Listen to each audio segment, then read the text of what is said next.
I want you to hit me as hard as you can.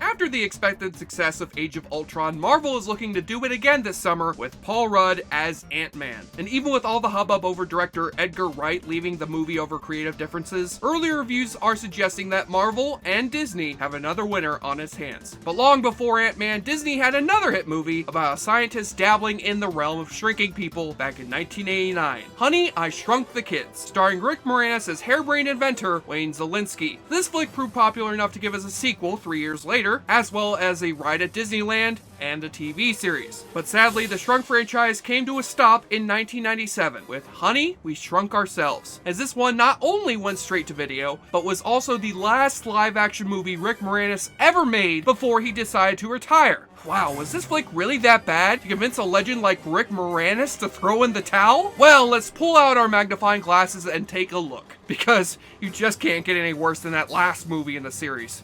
I blew up the baby! Yeah, that was dark.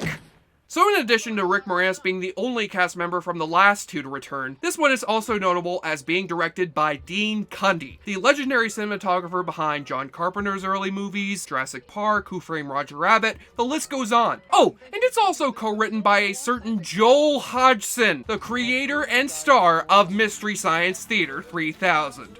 You had my curiosity movie, but now you have my attention. Anyway, this flick opens as we find our beloved Wayne Szalinski in a predicament. He's failing as the president of his newly founded laboratory, which he runs with his brother Gordon, played by the guy who did the voice of Earl Sinclair on Dinosaurs. His sports-obsessed son Adam is resentful of his dad for sending him to science camp instead of baseball camp, and he's played by Alfalfa from the Little Rascals. And worst of all, his wife wants him to get rid of his beloved Tiki God statue. Wayne, you are saying goodbye to Mr. Tiki Man this weekend. Holy first world problems, Batman. But Wayne and Gordon are looking to solve all these problems as they are tasked with watching their kids while their wives head out on vacation. And Wayne decides to take care of the statue problem by shrinking it down with his shrink ray, which one would have thought would be confiscated by the CIA after it almost helped his son destroy Las Vegas. But what do I know?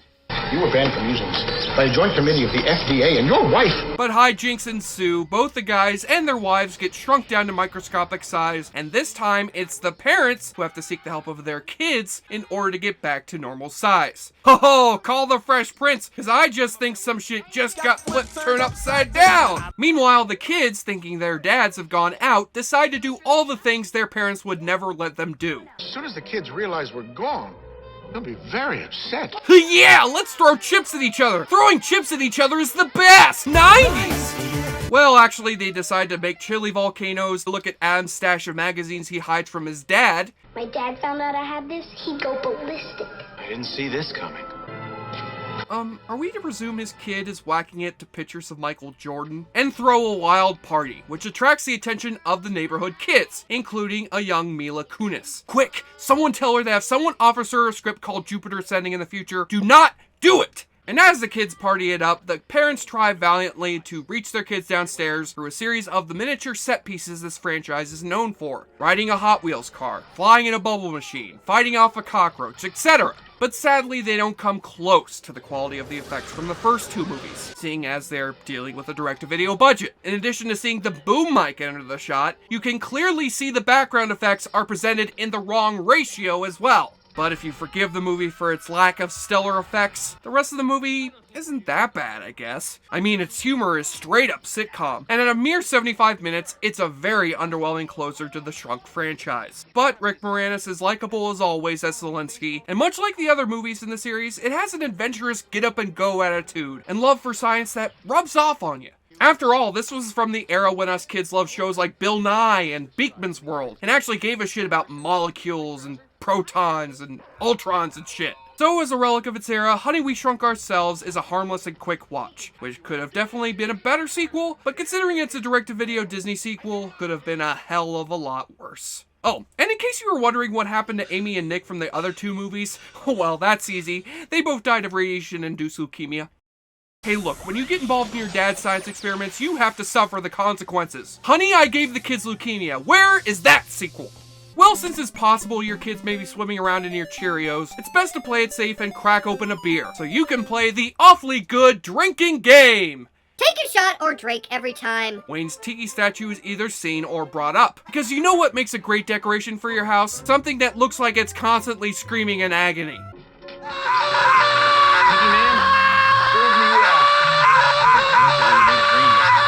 Adam's cousin refuses to take or mentions his hypokalemia medication. I'm not gonna take my vitamins.